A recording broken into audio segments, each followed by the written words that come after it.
Nous sommes au mois d'avril et pour les semis et les plantations en ce nouveau mois de printemps, c'est la tour à patates qui se trouve ici dans mon tout petit jardin.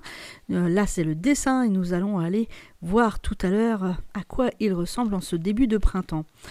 Pour les semis de ce mois-ci, eh bien je vais commencer par prendre ceux que je n'ai pas fait au mois de mars. Et je vais bien sûr les mettre dans ma file pour ce mois d'avril. Alors, je ne vais pas utiliser la salade reine de mai, j'en ai déjà suffisamment. Donc celle-là, je vais la ranger dans ma banque de graines. Tout comme l'ânette, je ne vais finalement pas la semer non plus. Donc ces 2 sachets de graines vont rejoindre ma banque de graines et peut-être qu'elles serviront au potager pour l'année prochaine. Par contre, les courgettes, oui, là je vais les semer directement ce mois-ci. Je prends maintenant la pochette prévue pour le mois d'avril. Et là aussi, je vais faire du tri parce que dans ce que j'avais sélectionné dans la planification du potager, vous pouvez voir la fiche en haut à droite de votre écran. Donc il y avait encore de l'ânette, donc ça je vais la mettre de côté. Les pois, oui, les pois, je vais les semer puisque j'ai quand même l'intention de faire une association courge, pois, maïs. Les capucines, il est un peu tôt, il gelait encore ce matin, alors je vais les mettre de côté. Je pense que je les ferai qu'au mois de mai et je les planterai en pleine terre. Ce qui est bien, c'est que là, c'est les grosses graines qu'on va planter. Donc, du potiron. Pour cet automne, ça va être top. De la salade, je vais la garder. Celle-là, je vais garder les graines pour le mois de mai. Je ne vais pas en faire tout de suite parce que j'en ai encore beaucoup de la salade à repiquer. Et puis du maïs. Alors, là, c'est du maïs de chez Tézier. Mais, il y a une amie avec qui on a pu échanger des graines et qui m'a donné ces graines-là, ces graines bio.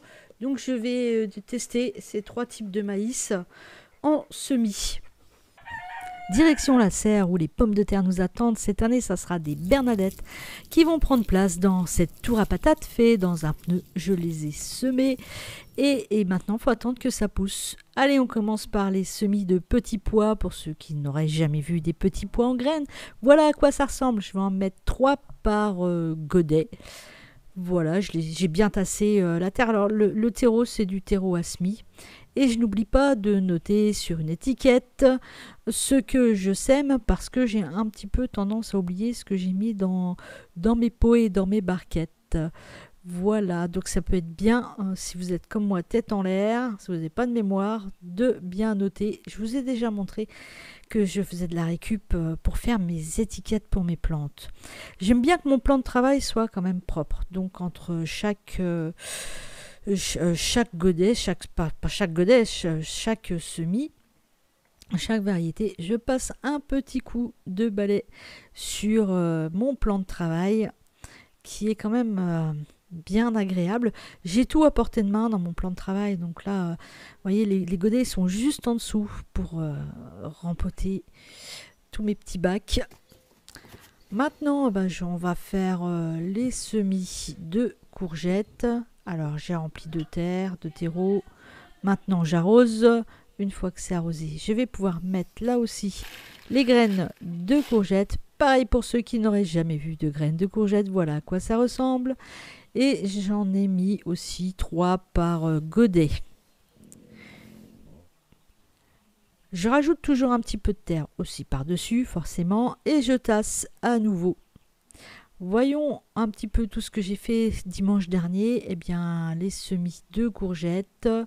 J'ai fait aussi des semis de pois qui sont exactement ici.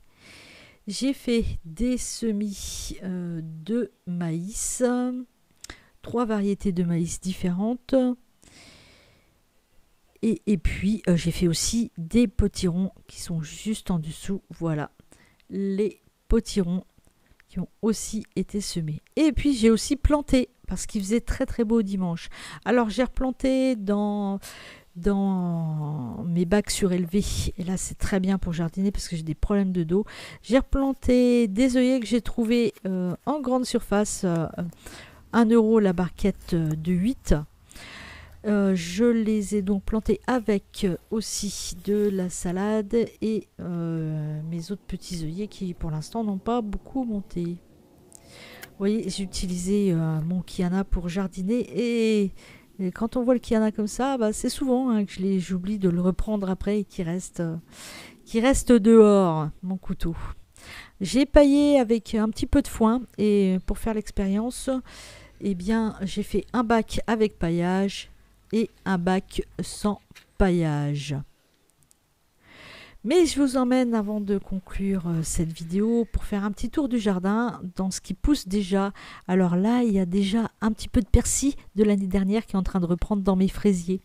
Là, c'est mon bac de fraises et j'ai mis un petit peu de radis aussi. On verra bien si ça va sortir, ce petit radis que j'ai mis directement dedans. La menthe que j'ai pu mettre en pot, c'était il y a une dizaine de jours, qui a bien repris. Ici, il y a un pied de rhubarbe que j'avais mis là dans ce pot l'année dernière, d'après une bouture. Voilà le noisetier.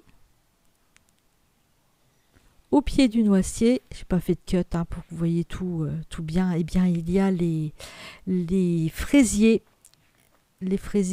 en jardinière.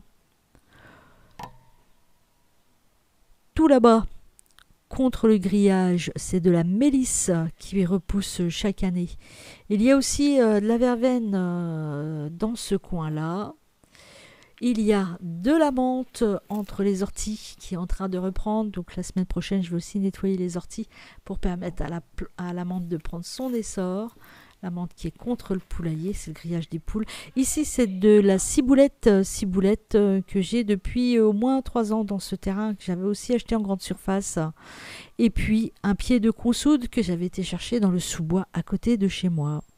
Après cette belle matinée au jardin, il est temps de noter dans mon journal de bord, dans mon cahier de jardinage, eh bien tout ce que j'ai fait. Donc il y a la colonne désignation où je note la date, le type de variété que j'ai semé. Il y a ensuite la colonne pour dire dans quelles conditions j'ai pu faire ces semis. Là, je les ai fait dans la serre par exemple. Il y a la colonne repiquage, il y a la colonne plantation et il y a enfin la dernière colonne qui est la colonne observation. Et pour finir, eh bien j'annote dans ma fiche de suivi général des semis, des plantations et des récoltes si j'ai bien suivi ou non mon programme prévisionnel. C'est tout pour cette vidéo. Si vous avez aimé, un like. Si vous avez des conseils à me donner, n'hésitez pas à les donner dans la partie commentaire de cette vidéo. Et je vous dis pour les semis au mois prochain pour une prochaine vidéo concernant cette thématique.